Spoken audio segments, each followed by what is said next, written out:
2차 종합특검의 칼끝이 검찰로 향했습니다. 김건희 무혐의 결론을 수사 전에 미리 짜놓은 정황, 불기소 문건과 내부 메신저 흔적까지 포착됐는데요. 이건 단순 봐주기 의혹이 아니라 검찰이 조직적으로 사건을 덮으려 했다는 겁니다. 검사 없이 꾸려진 수사팀이기에 가능한 중앙지검과 대검의 압수수색으로 김건희 사건에 대한 조작 수사의 민낯이 드러나고 있는데 함께 보시죠. 첫 소식은 JTBC 단독 보도입니다. 도이치 주가 조작과 관련해 김건희 씨를 무혐의 처분하기 5달 전인 2024년 5월 검찰이 이미 불기소 문건을 만들어 둔 것으로 드러났습니다. JTBC 취재 결과 그 문건에는 심지어 김건희 씨의 예상 진술까지 담겼던 것으로 파악됐습니다. 김 씨를 대면 조사하기 2달 전입니다. 김 씨를 무혐의하는 과정에서 불기소 문건을 참고하라는 대화가 오간 검찰 내부 메신저도 특검이 확보했습니다. 각본을 짜놓고 김 씨를 봐준 것이 아닌지 의혹이 더 커지고 있습니다. 정수아 기자가 취재했습니다. 이창수 서울중앙지검장은 김건희 씨의 도이치모터스 주가 조작 수사가 진행되던 2024년 5월에 취임했습니다. 저희가 해야 할 일은 그 법과 원칙에 따라서 제대로 잘 진행될 것이라고 생각합니다. 특검은 이전 지검장이 취임한 지 얼마 안 돼 김 씨에 대한 불기소 문건이 만들어진 사실을 확인했습니다. 문건이 작성된 건 2024년 5월로 검찰이 경호처가 관리하는 제3회 장소에서 김 씨를 출장 조사하기 2달 전, 김 씨를 무혐의 처분하기 5달 전입니다. 문건은 김 씨 수사를 맡은 중앙지검 반부패 2부 컴퓨터에서 한글 파일 형태로 나왔습니다. 작성자 이름은 검찰 업무용 컴퓨터를 뜻하는 SPPO였습니다. 취재 결과 문건에는 대면 조사 전인데도 김 씨 예상 진술까지 반영해 증거 불충분으로 무혐의한다는 내용이 적힌 것으로 파악됐습니다. 특히 특검은 이 문건과 관련한 당시 중앙지검 내부 메신저 대화도 확인했습니다. 김건희 씨를 무혐의 처분하는 과정에서 불기소 문건을 참고하란 취지의 대화가 검사들 사이에 오간 겁니다. 특검은 불기소 문건까지 작성하며 미리 결론을 내놓고 대면 조사 등을 진행한 게 아닌지 의심하고 있습니다.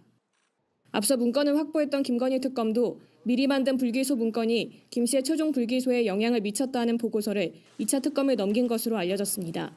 JTBC 정수아입니다. 네, 지난 정부 검찰이 마치 각본을 짜놓고 그에 맞춰서 김건희 씨를 무혐의 처분한 정황들이 구체적으로 나오고 있습니다. JTBC가 취재한 중앙지검 내부의 메신저 대화들은 준사법기관이라는 검찰에서 했다고 믿기지가 않는 내용들입니다. 법조팀의 여도영 기자가 나와 있습니다. 일단 문제 김건희 씨 불기소 문건이 작성되기 전과 후의 상황을 한번 짚어볼까요? 네, 이창수 중앙지검장이 취임한 때가 2024년 5월입니다. 그리고 그 뒤에 같은 달이죠. 검찰 수사팀은 불기소 문건을 만들었습니다. 이 문건은 김건희 씨를 수사하는 중앙지검 반부패 2부 컴퓨터에서 발견된 것으로 알려졌습니다. 2달 뒤인 7월에는 황제 조사 논란이 불거졌던 김건희 씨 출장 조사가 이뤄집니다. 그리고 검찰은 2024년 10월에 김건희 씨를 무혐의 처분합니다. 조사 2달 전, 그리고 무혐의 처분 5달 전에 이미 불기소 문건이 작성된 셈입니다. 특히 대면 조사를 하기 전인데도 불기소 문건에는 김건희 씨의 예상 진술이 담겨 있던 것으로 파악됐습니다. 네, 취재해보니까 실제로 이 불기소 문건에 따라서 수사가 진행된 정황이 검찰 내부 메신저에서 나오는 것이죠.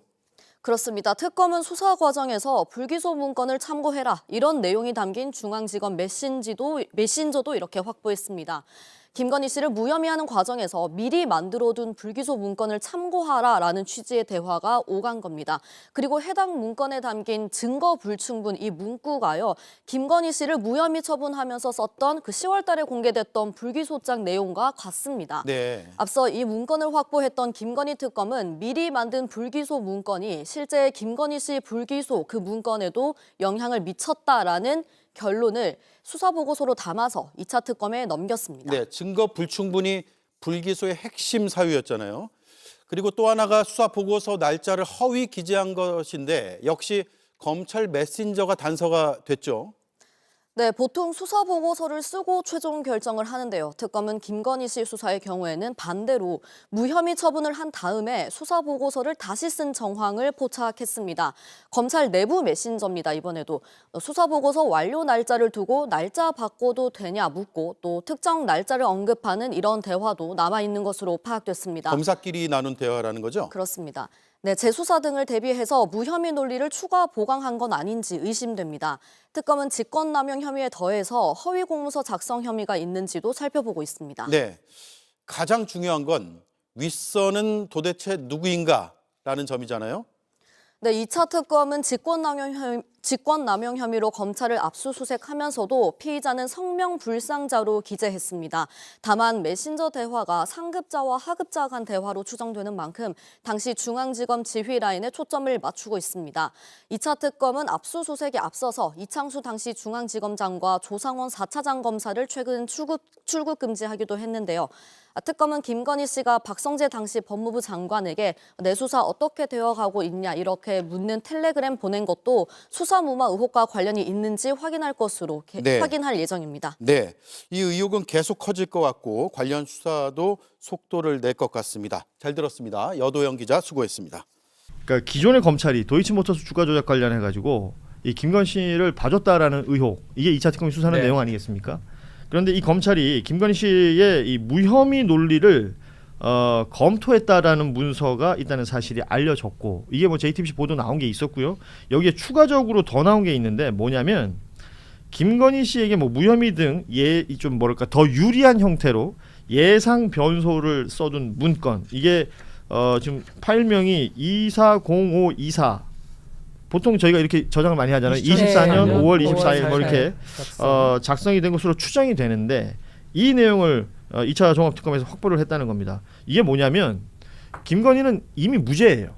이미 무혐의를 만들어 놓고 그 서류들을 만들어 나갔다. 말하자면 수사를 해봤더니 무죄다. 이거하고는 완전히 반대되는 얘기잖아요. 이걸 안 걸려야 되는데요. 걸린 거잖아요. 안 걸려야 돼요. 예. 할 수야 있겠죠.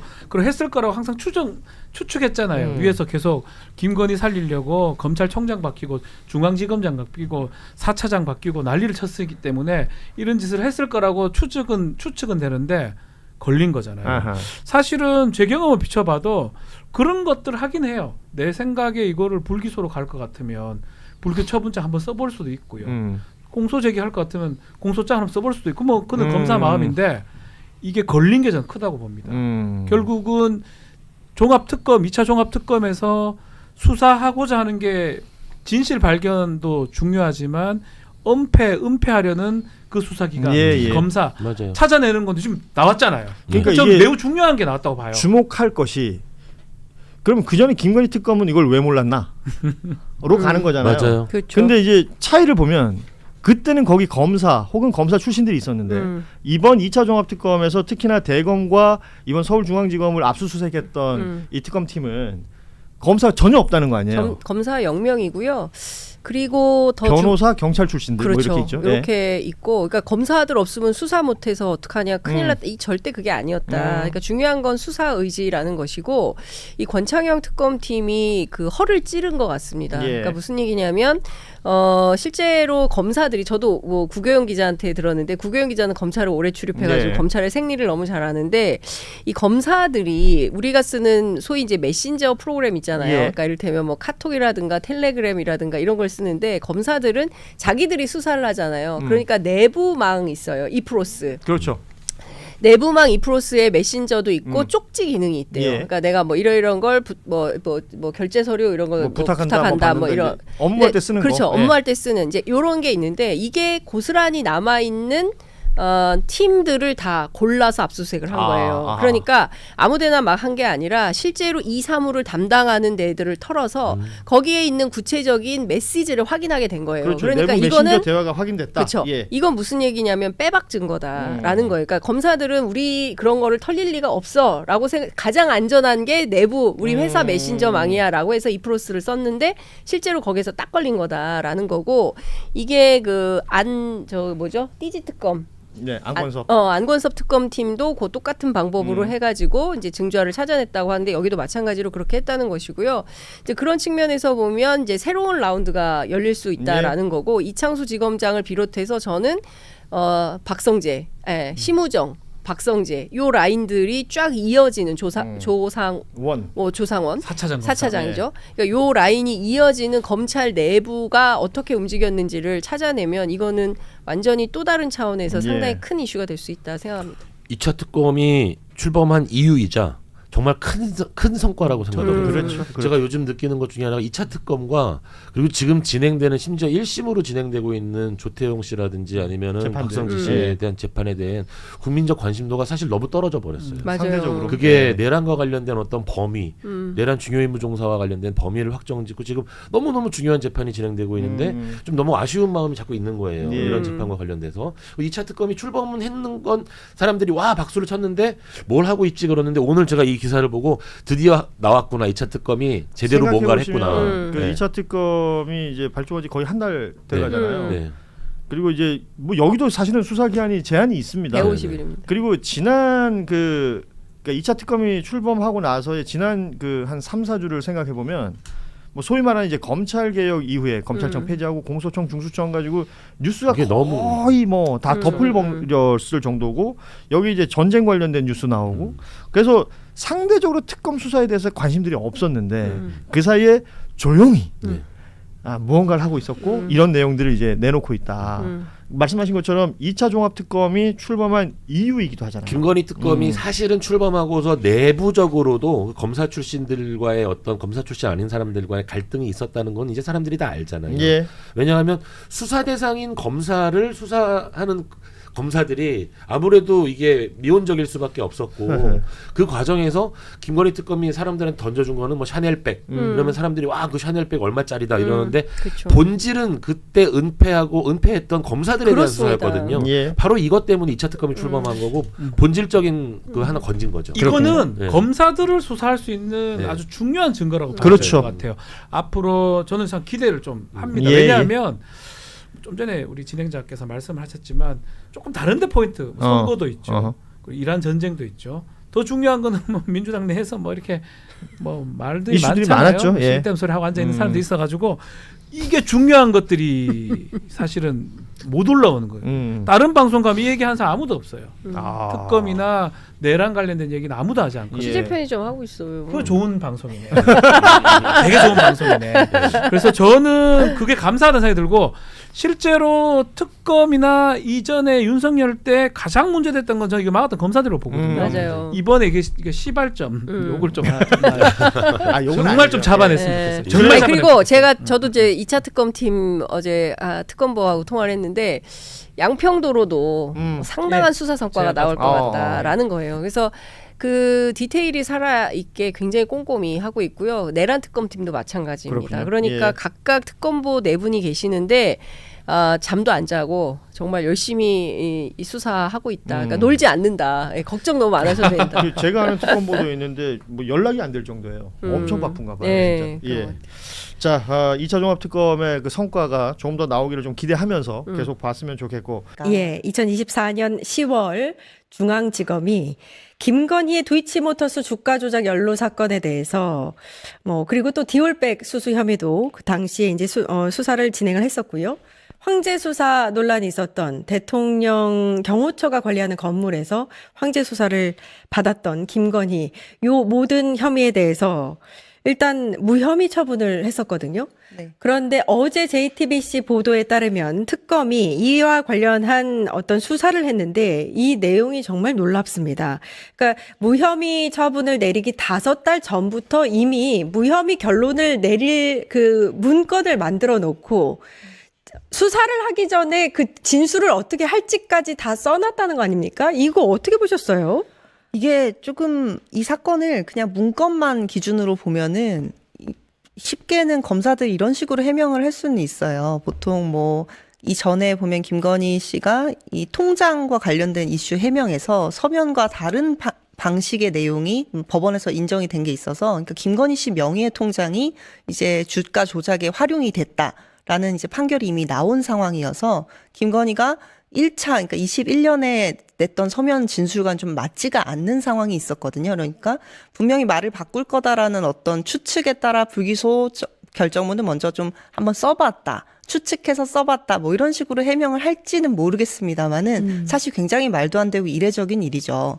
그러니까 보통 일반적으로 담당 검사가 일이 좀 안 풀리고 이게 사건을 어떻게 수사할지 좀 고민이 될 때 한번 써보긴 합니다. 공소장을 써보거나 불기소 처분서를 써보고 어느 쪽이 더 합리적인지를 고민을 한다고 해요. 근데 이 사건은 그런 것이 아니라 뭔가 어떤 문건을 그 검찰의 사용자로 추정되는 사람의 컴퓨터로 작성이 된 문건인데 검사들끼리 사이에서 주고받으면서 이거 검사 문건 좀 참고해 봐라 이렇게 얘기를 주고받았다는 것이고 또 그 내용대로 불기소 처분까지 무혐의까지 쭉 그대로 이어졌다는 것이라서 사실상 이 사건의 흐름을 봤을 때는 어떤 종류의 지침으로 활용됐다는 의심을 가질 수밖에 없고 이 사건은 좀 큰 그림에서 우리가 이미 잘 알고 있지만 흐름을 좀 봐야 될 것 같아요. 그러니까 김건희 이 사건이 불거진 게 도이치모터스 사건이 불거진 게 19년 윤석열 검찰총장 청문회에서 나온 이야기입니다. 근데 그때 이제 바로 이제 열린민주당이 이 사건을 고발을 했거든요. 근데 이제 윤석열은 검찰총장이 됐죠. 그러고 나니까 고발은 들어왔는데 바로 배당은 했는데 수사를 안 해요. 예. 수사를 안 하다가 인사가 한 9월쯤 나니까 20년 9월이죠. 고발하고 5개월 만에 뭉개고 있다가 인사가 나니까 다시 재배당이 됩니다. 재배당이 되고 또 이렇게 가만히 있다가 2달 만에 또 반부패 입으로 또 옮겨집니다. 또 재배당이 네, 재배당이 되죠. 예. 그러니까 배당 뺑뺑이를 통해서 사건을 묵히고 있었던 거죠. 그러다가 이제 검찰총장에서 윤석열이 사퇴를 하니까 그제서야 처음으로 고발된 지 1년 6개월 만에 도이치모터스 본사를 압수수색을 하고 그러고도 또 뭉개다가 네. 또 뭉개다가 계속 뭉개다가 이제 대선에 와서야 김건희한테 겨우 1차 질의서를 보내고 그리고 나서 나중에는 또 디올백 때문에 여론이 안 좋아지니까 어거지로 우리가 말하는 황제 수사가 이루어질 때까지가 24년 7월입니다. 그러니까 이 사건은 거의 6년간에 묵혀서 공소시효가 끝날 때까지 뭉개다가 어떻게 종결할 건지를 고민한 사건이라고 볼 수밖에 없고 이 뭉개는 과정에서 이 불기소 문건이 어떤 역할을 했을 것이냐. 이런 관점에서 이 문건을 봐야지 그냥 검사들이 한번 이 사건을 나름 잘 해소해보고자 혹은 대응해보고자 했던 문건이라고 해명한다면 어불성설이라고 할 수 있죠. 이 부분을 좀 짚어야 될 것 같은 게 이창수 전 서울중앙지검장이 이제 임명을 받고 나서 담당 검사에게 뭔가를 지시했는데 관련한 사건의 무혐의 결론이 내려진 재판에 대해서 검토를 하라라고 지시를 하지 않았습니까? 그랬다는 거는 거의 이 사건을 무혐의 처분 내릴 수 있도록 검토하라. 그렇게 뭐 이제 진행을 시켜라. 이렇게 지시한 거나 다름없다고 보여지는데 어떻게 보세요? 그렇죠. 이 문건 자체도 이 이창수 지검장이 오고 나서랑 거의 같은 시점으로 이제 추론이 되고 있어요. 5개월 전이고 그리고 나서 김건희를 조사하고 나서 그 이후에 이 판례를 얘기하면서 이제 검토를 해봐라고 했는데 이 관련된 판례를 왜 검토하라고 했는지의 또 정황을 보면 당시에 이 통장 관련해서 이 도이치모터스 주가 조작과 관련해서 유사한 전주의 항소심 재판에서 그분이 유죄 판결이 납니다. 그러니까 김건희와 거의 유사한 행태의 범죄에 가담했을 법한 어떤 행실을 보였는데 그분이 유죄가 났다고 하면 그러면 김건희도 유죄가 나야 되는 것이 아니냐. 그럼 이걸 어떻게 빠져나가게 할 것이냐. 이거에 대해서 법리 검토를 해야지. 검찰도 그냥 무작정 무혐의를 하면 공격에 휩싸이기 때문에 나름의 논리를 제공해야 됐을 것이고 그거 관련해서 검토를 하라고 내용이 간 걸로 보이는데 여기서 또 우리가 주목해야 될 게 작년 연말쯤에 보도가 많이 나왔습니다. 김건희가 박성재 당시 전 법무부 장관에게 텔레그램을 보냅니다. 그것도 이제 조사가 되기 전, 그러니까 5개월 전 우리가 말한 이 문건이 작성되던 그 시기쯤에 내 사건 어떻게 되고 있어요? 이렇게 문자를 텔레그램을 보내요. 그리고 나서 이 사건들이 쭉 진행이 됐고 그 다음에 또 공교롭게도 무혐의 처분이 나던 24년 10월 17일 전에 10월 10일 날 또 김건희가 텔레그램을 보냅니다. 그때는 윤상현 의원의 글을 보내면서 텔레그램을 보내는데 그땐 또 무슨 일이 있었냐면 당시에 한동훈 전 대표가 김건희에 대해서 국민의 상식에 맞는 검찰이 그런 대답을 내놔야 된다는 식의 이제 발언을 하면서 검찰을 압박을 합니다. 그러니까 김건희에 대해서 제대로 수사해서 기소를 해라. 이런 어떤 압력을 행사한 거죠. 그거에 대해 이제 격분한 김건희가 윤상현 의원이 한동훈을 씹는 글을 썼어요. 이 뭐라고 했냐면 김 여사에 대한 악마화 작업에 부하내동이 하는 것이 아니라면 자해적 발언을 삼가해야 된다. 뭐 이런 얘기가 포함된 페이스북 글을 법무부 장관에게 김건희가 보냈다고 합니다. 예. 그러니까 이 일련의 사건들 이후에 일주일 만에 검찰이 김건희에 대해서 무혐의 결정을 하게 되는 것이죠. 그러니까 이 사건은 비단 검찰 내부에서 일어났던 예. 문건과 흐름과 그걸만 보는 것이 아니라 김건희가 법무부 장관 그리고 그 이후에 이어져 온 사람들이 어떤 관련을 맺어서 이 사건을 무마시키려고 했는가. 예. 여기에 초점을 맞춰야 된다고 생각이 의원님의 듭니다. 정리를 들으니까 훨씬 더 이제 확실해지는 게, 그러니까 사실 이창수 전 중앙지검장이 여기에 부임된 이후에 이 문건이 만들어진 거는 맞지만, 그게 이창수 전 지검장이 알아서 긴 게 아니라 김건희가 박성재에게, 박성재가 이창수에게 뭔가 이 커넥션이 작동했을 가능성이 높다. 그리고 이창수가 그 검사를 통해서 무혐의 처분을 내린. 뭐 이 상황이 될 수도 있다라는 생각이 드네요. 네, 실제로 예. 법무부 장관은 검찰총장을 상대로 수사 지휘를 할 수 있지만 구체적인 사건에 대해서는 지휘를 할 수 없거든요. 그럼요. 그런데 이런 특정한 도이치모터스 사건과 김건희라는 피의자에 대해서 특정해서 어떤 사건 지시를 내리거나 지휘를 그것도 검찰총장을 뭐 패싱하고 중앙지검장에게 했거나 뭐 이런 정황이 만약에 있다면 굉장히 부적절하고 위법사항이 될 수 있다고 볼 수 있죠. 이 사안에 대해서 그러니까 검찰의 수사 무마 의혹에 대해서 2차 종합특검이 수사를 진행 중인데 만약에 지금 나온 이 의혹들이 사실이라면 종합특검이 이 혐의자들에게 어떤 뭐 혐의를 씌울 수 있을까요?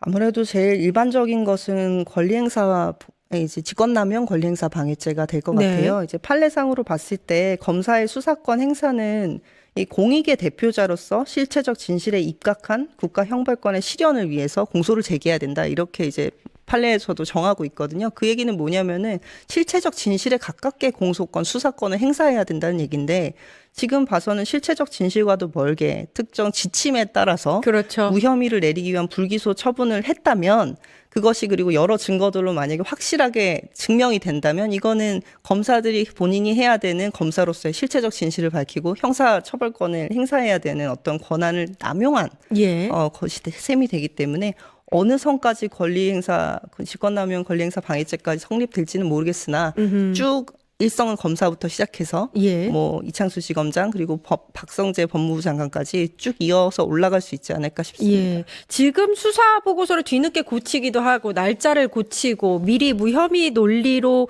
그 보고서를 보강을 하고 이 부분은 거의 이제 명확하게 드러날 수 있는 뭐 정황들이 있기 때문에 허위 공문서 작성 혐의까지는 밝힐 수 있을 것 같은데 방금 말씀하신 만약에 이제 이 수사를 제대로 했다면 김건희를 무혐의 줄 수 없음에도 불구하고 그쪽으로 지시에 의해서 만약에 가도록 했다면 그 부분에 대해서는 또 확실하게 밝혀야 될 것 같습니다. 네, 그래서 아마 네. 관련자들이 다 출국 금지되고 예, 그러니까요. 지금 이제 수사선상에 올라와 있는 상황인 것 같아요. 그러니까 출국 금지가 요청을 했고 그걸 법무부가 법원이 받아들였잖아요. 그렇게 되면은 요거는 이제 출국 금지 후에 어떤 부분을 이제 들여다보게 되는 거예요? 이제 이 문건이 어떤 방식으로 작성이 됐는지 흐름을 아마 보게 될 거고 이걸 검토하는 과정에서 검사들끼리 이걸 실제로 어떤 지침처럼 사용했는지 그리고 김건희와 어떤 그 대면 수사를 할 때 그 지침이 어떤 영향을 미쳤는지 그리고 결론적으로 종래 무혐의까지 갈 때 어떤 소통과 로직을 통해서 지시사항이 통해서 이것들이 결정이 되게 됐는지에 대한 이 개입 여부들 이야기들이 아마 주요 진술 부분이 될 것 같습니다. 예, 알겠습니다. 근데 앞서서 밝혀졌던 문제 김건희가 박성재에게 보낸 텔레그램이나 이창수 지검장이 누군가 뭐 검사들에게 지시한 메시지나 이런 것들도 다 증거가 채택이 될 수 있는 거죠? 그렇죠. 충분히 증거가 될 수 있고 다만 이제 그 사이사이에 그러면은 지금 연결고리가 좀 빠져 있지 않습니까? 김건희가 박성재한테 문자를 보낸 건 맞는데 그럼 박성재는 누구한테 언제 그 문자 전후로 누구를 어떻게 불러서 뭘 지시했는지 이런 것들이 밝혀져야 될 문제가 되겠죠. 알겠습니다. 2차 종합특검에 대한 관심이 조금씩 높아지고 있고 권창현 특검이 어제 검찰의 김건희 봐주기 의혹과 관련해가지고 서울 서초구에 있는 대검찰청과 서울중앙지검을 압수수색했는데 이정주 기자 어떻게 보셨습니까? 그러니까 이 2차 특검에서 결국은 우리가 1심에서 도이치모터스 무죄 나왔잖아요 지금. 예, 김건희 씨. 다른 거 말고 마지막에 이제 본인 샤넬 백하고 가방 받은 거 그 세 개 받은 것 중에서도 뭐 처음에 준 건 다 무죄야. 우리가 그런 어처구니 없는 1심 판결을 받기 때문에 저는 이 2차 특검이 가장 주력해야 될 부분이 사실은 김건희 씨의 그 범죄 자체보다는 김건희 씨의 범죄를 덮도록 도와준 이 권력기관들 조사를 맞습니다. 네, 네. 여기를 굉장히 심도 있게 봐야 돼요. 그렇습니다. 그리고 이 사람들이 사실 검란 비슷하게 지난번에 중수청 뭐 여러 가지 지금 뭐 우여곡절 그때 법이 통과됐는데 그때까지도 엄청난 저항이 많았어요. 그래서 뭐 강백신 검사나 뭐 등등 이런 분들이 당시만 해도 그 도이치모터스 사건을 덮었을 때 어느 누가 검사 중에 2%에 누가 글 올렸습니까? 그때? 강백 씨는 당신 아닌 것 같고 예, 어쨌든 그러니까, 간에 예, 그 라인으로 이제 네네. 윤석열이 이제 명예훼손 타고 들어온 사람 경영신문 앞세게 썼으니까 제가 그 부분을 정확하게 지적하는 겁니다. 예. 네네. 근데 이제 그 검사들이 이제 거의 한통속이에요. 사실상 윤석열 들어온 다음에 윤석열에 관련된 여죄를 묻거나 내지는 도이치모터스 관련해서 수사를 했던 사람들 그 사람들 수사하고 핸드폰 본인들이 반납하고 다 무죄 만들고 무혐의 처리했는데 그게 1차 특검에서는 규명이 안 됐죠. 그러니까 요 부분이 저는 그 진짜 소위 말해서 그 때리는 뭐 신우이가 더 밉다고 말리는 신우이가 더 밉다고 이거는 본질은 사실은 그 당시 사건을 덮은 검사들에게 있어요. 아니 도이치모터스 주가 조작 당연히 잘못됐지만 네. 저는 그런 사건은 주가 조작은 일어나기도 하거든요. 주식이 있으면 주가 조작이 있습니다. 어느 사회나 있어요. 없으면 좋겠죠. 근데 그걸 또 적발하는 게 그 금감원이고 검찰의 역할인데 그거를 해외 선진국에서는 이걸 덮어준 사례가 극히 드물어요. 국가기관 동원한다? 미국에 그런 사례 보셨어요? 상상할 수가 없죠. 네, 바로 날아가면 그 부처가 날아가요. 잘못하면 그렇죠. 적어도 주가 조작이 있으면 정치권에서 로비는 할지 몰라도 때로 달려들어서 권력기관이 그걸 무혐의를 준다? 그런 사례 저는 본 적이 없어요. 그러니까 사실 잘 우리가 복기해 보면 너무 납득할 수 없었어요. 무슨 얘기냐면 이제 그 총선에서 민주당이 대승을 하고 그렇죠. 느닷없이 민정수석 두지 않겠다고 했어요. 왜냐하면 공직후보 검증을 법무부로 가져가 버렸거든요. 한동훈 장관 시절에. 근데 느닷없이 민정수석을 신설을 하면서 한다는 얘기가 국민 여론을 청취하겠다라는 주장이었어요. 그러면서 기획통에 김주현 수석을 앉히고 그리고 얼마 안 있다가 5월 달에 느닷없이 검찰 인사를 해요. 그런데 당시에 이창수 지검장은 전주에 있었어요. 그랬는데 전주에서 문재인 대통령 등 관련된 소위 얘기하는 이제 문재인 정부 터리를 하고 있었는데 이 사람을 불러 올려요. 서울로. 그래서 중앙지검장을 시키면서 당시에 송경호 중앙지검장이 부산 고검장으로 내려가면서 좌천성 승진 인사다라는 말이 언론에서 맞아요. 정말로 어색한 만들어졌어요. 말인데. 네, 황당무계한 네. 말이 만들어져요. 그러면서 사실은 이창수 지검장을 중심으로 해가지고 도이치모터스 명품백 이런 조사들이 줄줄이 무혐의 종결 처리가 나는 거잖아요. 그 유명한 황제 출장 조사 등 해서. 그러니까 여기에서 중요한 건 뭐냐면 뭔가 결심을 했다. 뭐 무혐의할 결심. 그러면 왜 그러면 이창수는 그런 결심을 했던 건가? 그 증자가 이번에 나온 거죠. 권창용 특검팀을 통해서 무혐의 처리하는 방법을 알아봐라라는 메시지가 갔다는 거고. 그럼 이창수는 혼자 자가 발전했을까요? 나 여기서 열심히 충성해서 물론 뭐 본인의 꿈도 있었을 수 있지만 저는 이게 용산과 그러니까 이 김주현 수석을 중심으로 한 민정 라인 되겠죠. 그리고 법무부 장관이었던 박성재, 그죠? 그리고 검찰총장 심우정, 이창수 이 라인이 없었을까요? 그런 거대한 기획 속에서 이창수도 움직였던 거다. 그렇기 때문에 저는 권창용 특검팀에서 요걸 기화로 해서 쭉 알아봐야 되는데 제가 어제 그 2차 특검팀에 취재를 했어요. 네. 증거를 많이 남긴 것 같지는 않아요. 그리고 그 전혀 입을 벌릴 상황도 아니에요. 그러니까 이분들이 수사 전문으로 했던 사람들이 검사들이 어떤 사람들입니까? 조작 기소까지 하는 사람들이에요. 근데 자기 증거를 남겼을 리는 만무한 겁니다. 그렇기 때문에 어떻게 보자면 권창용 특검팀이 1차 특검팀보다 일하기가 더 어렵다라고 보여져요. 시간도 많이 흘렀고. 예, 뭐 그 사이에 다 증거인멸했겠죠. 그리고 휴대폰 다 바꾸고 했지 않았겠어요? 그러니까 그런 측면에서 보면 상황은 더 엄혹하고 어렵다. 그런데 제가 어제 그 통화해 보니까 특검부가 어떤 얘기를 하냐면 우리 잘할 수 있어요. 굉장히 낙관적이고 낙천적이구나. 그리고 그 김상우 의원님 같아. 우리 열심히 하고 있어요. 왜 자꾸 우리 못한다 그래요? 아니 지금 뭐 당장 기자님들한테 눈에 띄는 거를 이렇게 막 하지 못하는 것은 일하고 있는 중이어서 막 막 이렇게 하지 못하는 거지. 우리 나름대로 열심히 하고 있어요. 누가 자꾸 우리 못한다 그래. 그래서 제가 보기에는 지금 중요한 거는 권창영 특검을 열심히 하라고 후방에서 응원해주고 지켜보는 거다. 놀지 않고 있다. 열심히 하고 있다라는 걸 제가 어제 확인을 했습니다. 아니 저는 장윤 선배 말을 받아가지고 정말로 지금 권창영 특검이 놀지 않고 일을 열심히 하려는 것으로 보인다는 게 어제 압수했던 장소에서 제가 희망을 좀 보는 게 어떤 거냐면은 대검찰청이 어디를 털었냐. 첫 번째 정책기획과, 두 번째 정보통신과를 털고, 세 번째 반부패 이과를 털었어요. 반부패 이과는 당연히 수사를 지휘하는 데니까 중앙지검의 반부패 수사 2부와 직결돼 있으니까 지휘와 수사의 관계 이런 측면에 접근하면 당연한데 왜 정책기획과랑 정보통신과를 털었을까? 많은 분들이 궁금해할까봐 설명을 드리면 그게 캐비넷 아니에요? 그 캐비넷일 수도 있고 제가 보는 건 어떤 거냐면.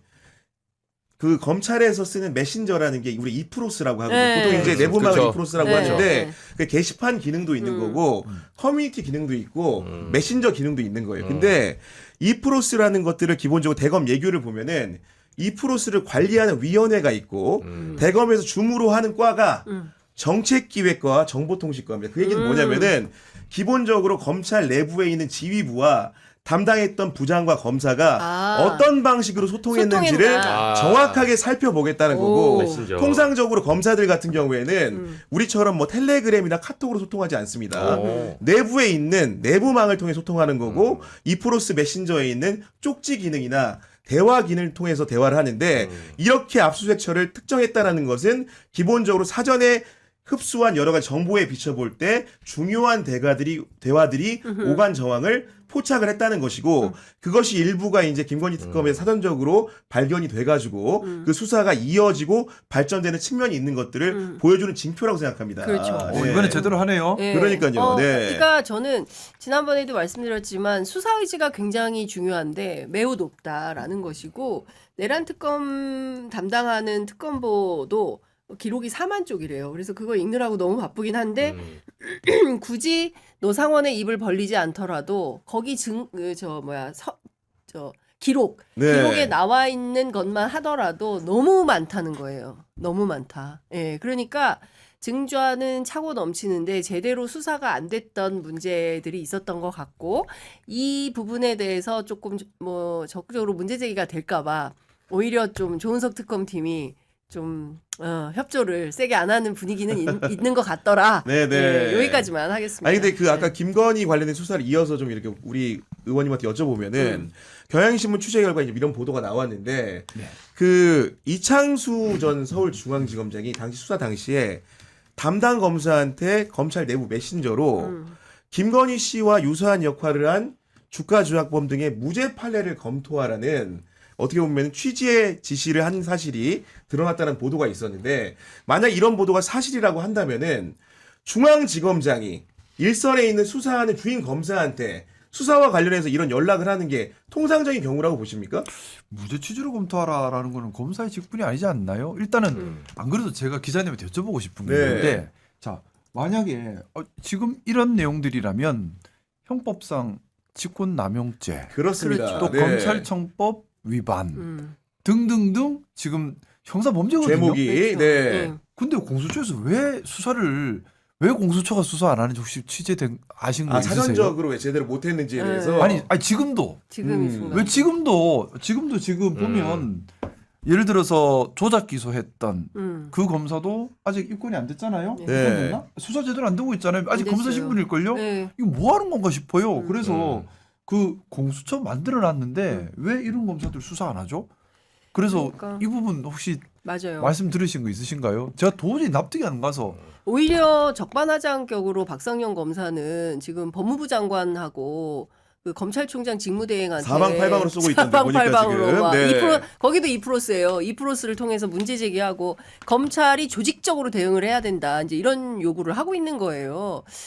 진짜 적반하장인 거죠. 그리고 또 하나 지금 공수처는 정말 돈은 돈대로 쓰고 정부 예산이 한 해 200억 이상 들어가는 걸로 알고 있는데 그 재기능을 못한 지는 되게 오래된 것 같아요. 그래서 저는 차제에 국회에서 공수처도 기능과 역할을 똑바로 할 수 있도록 인원을 늘려주든지 뭐 뭔가 대책이 필요한 것 같아요. 그러니까 지금 우리가 뭐 검찰 개혁을 1단계, 2단계 계속 이제 단계를 밟아가고 있는데 일단 뭐 중수청과 공소청을 구분을 했고 이후에는 지금 공수처법 개정안을 통해서 네. 실제로 그 수사기관 간에 서로 견제와 균형이 될 수 있도록 역량을 강화시켜주는 게 굉장히 필요하다.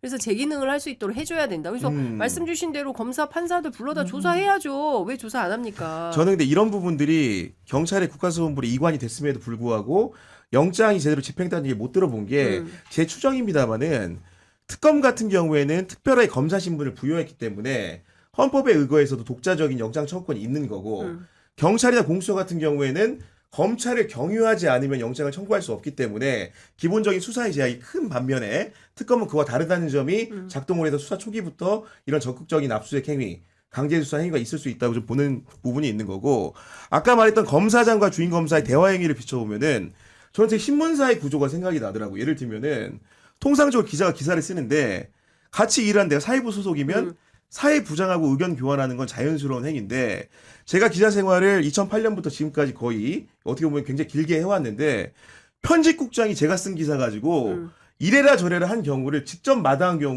경우가 거의 없습니다. 그렇기 때문에 중앙지검장이 굳이 부장이나 차장을 경유하지 않고 특정 검사한테 이러저러한 오해 살 만한 지시를 내렸다고 한다면은 그것 자체만으로 상당히 문제가 있다고 보는데 이정주 기자 생각은 어떻습니까? 그러니까 윤석열 때 이 검찰 행태가 굉장히 이례적이죠 사실. 그리고 그때도 얘기 많이 했어요. 누구는 저는 이창수 지검장에 대해서 그때 올라올 때 이런 예시를 들더라고 누가 약간 이창수 지검장을 어떤 사람은 그러니까 그렇게 윤석열 사단에서 그렇게 친한 사람이면 제가 잘 모르니까 물어봤어요. 네. 그러니까 그런 사람이 아닌데 뭐 말하자면 선조와 이순신의 관계랄까? 약간 그러니까 그게 무슨 말이냐면 막상 선조가 이순신을 대면한 적이 별로 없대요.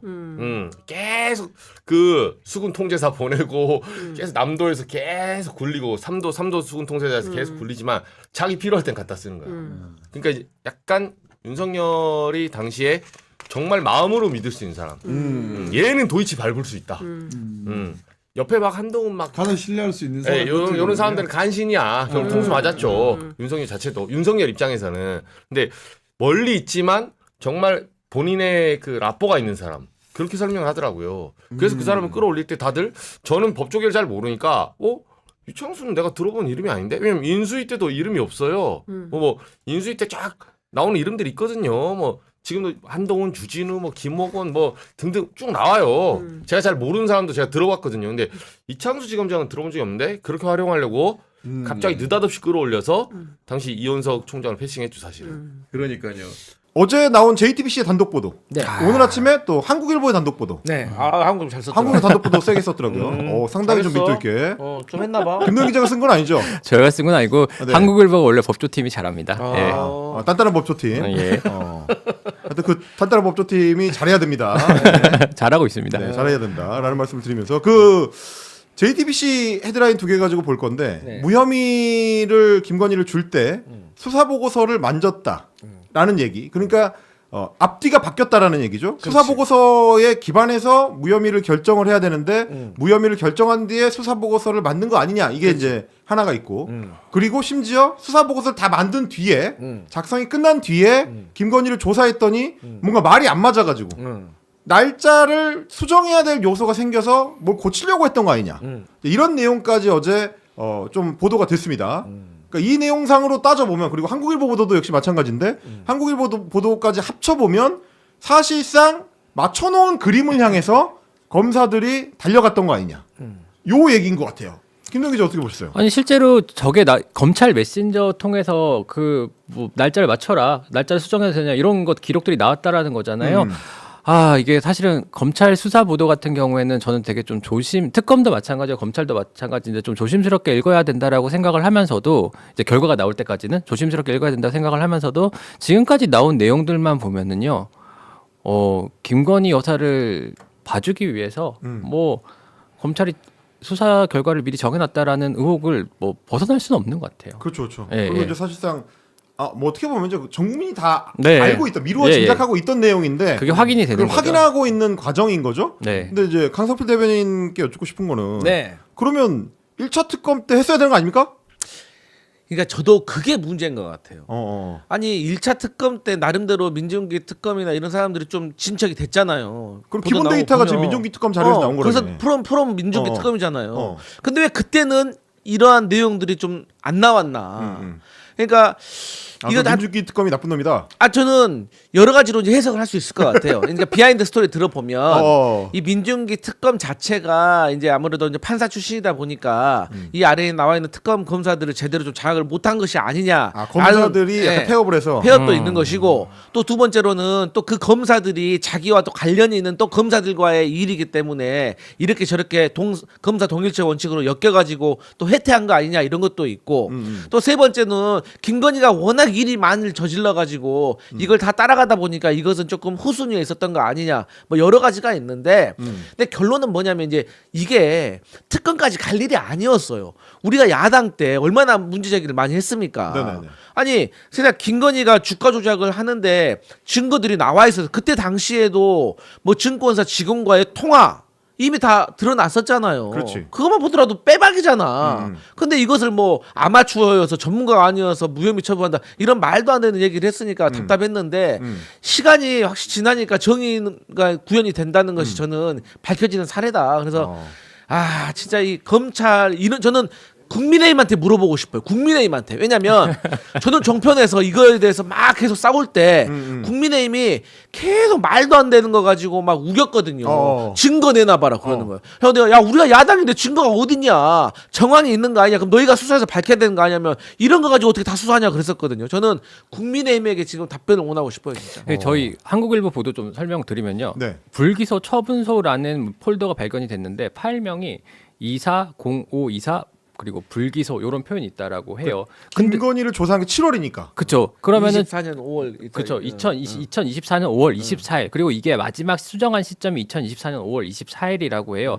그리고 김건희 씨는 같은 해 7월 20일에 대면 조사를 받았고 그렇지. 10월 17일에 불기소 처분을 받았거든요. 그러면은 조사하기도 전에 이미 불기소라는 표현이 담긴 문건을 검찰이 작성해갖고 갖고 있었다는 내용이잖아요. 폴더 자체가 이미 불기소야. 네. 굉장히 이거는 뭐 어떻게 보면 이제 한국일보의 보도가 굉장히 결정적인 정황. 의심의 여지가 없고. 이게 좀 짧은 단어로 하면 형님 잠깐만. 설계도야 설계도. 정준기, 이유지, 유영선 기자 화이팅.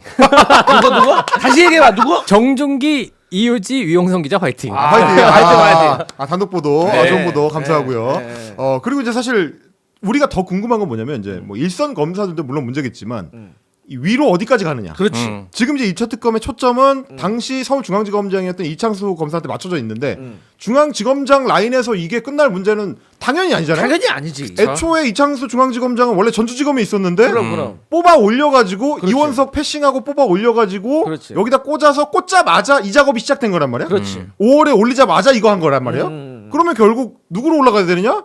그 뒤에 검찰총장이 되는 심우정이라든지. 그렇지. 그리고 박성재 법무부 장관이라든지. 김주현 민정수석. 그렇지. 이렇게 가야 되는 거 아니에요? 네. 그 위에 윤석열이. 그렇지. 그 위에 김건희 씨. 위에가 김건희구나. 그런 식으로 갈 수 있다? 가야지. 가야지 무조건. 가야지. 가야지. 그럼 가야지. 박성재 진짜 이놈은 이거 문 말고도 막 국회 나와가지고 그 뻔뻔 눈 부릅뜨고 그냥 달라들고 말이야 이놈이. 기세평론 오늘 좋아요. 기세평론. 괜찮았어? 잘 들어보면 새로운 정보는 거의 없는 것 같은데 기세로 훌륭합니다. 기세평론. 운칠 기사입니다. 그러니까 사실 이제 그거는 난 궁금하긴 하더라고요. 왜냐하면 이 수사 관련해 가지고 뭔가 이 전문 용어로 야로가 있다. 수사에 야로가 있다라고 이제 지적을 받아가지고 그 수사에 대한 수사를 들어가면 검찰 쪽에서 맨날 하던 얘기는 니네가 검사가 아니어가지고 수사 안 해봐서 몰라서 하는 소리다. 야 원래 하면은 원래 두 개 다 만드는 거야. 기소 처분이랑 불기소 처분 다 만들어. 그 두 개 다 빌드업 해가지고 가는 거지. 그리고 뭐 상대를 소환 조사 하기 전에 얘가 뭔 말할지 다 한번 따져 보는 거야. 그래야 우리도 질문지 만들 거 아니야. 그건 아니지. 니네가 수사 모르니까 하는 얘기지. 뭐 이런 식으로 얘기해. 우리가 수사를 해보진 않았지만 수사를 받아를 봤지. 야 받아본 놈이 더 잘한다. 야 수사 받기 전에 변호사들하고 얼마나 고민 많이 하고 시나리오 많이 짜는 줄 아냐?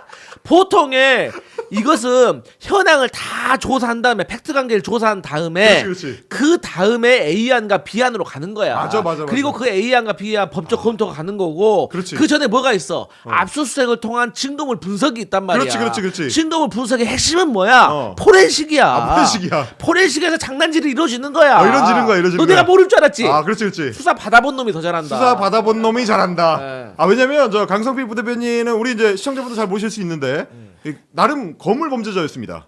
아니 이제 야당 탄압이었지. 야당 탄압 별건 수사. 야당 탄압에 의한 별건 수사의 피해자. 건수완박의 마지막 케이스. 거물 피해자. 거물 왜냐면 피해자. 이제 저 같은 이제 그 쪼랩들은 우리 뭐 해봐야 모욕죄 뭐 이런 거거든요. 근데 이제 저 형은 공직선거법 이런 거 무서운 범죄. 아니야 나는 그 공무원법이기 때문에. 더 무서운 범죄. 그런 거 당하셨던 분이다. 여러분 그런 이제 피해 대상. 주세요. 피해자입니다. 그래서 피해자입니다. 한동안 연락이 안 됐었군요. 지금 뭐 죄명이 뭔데라고 이제 궁금해 하시는 분들이 많으신데. 따로 개인적으로 DM 주시면 제가 편안하게 알려드릴 테니까 만나서 얘기해 드릴게요. 공무원법 아무나 걸리는 거 아닙니다. 보통 아니에요. 그리고 저 진짜 공무원이었습니다. 공무원 거짓말 치지 마라 이런 말 하지 마세요. 지금 개그맨 출신 아니에요.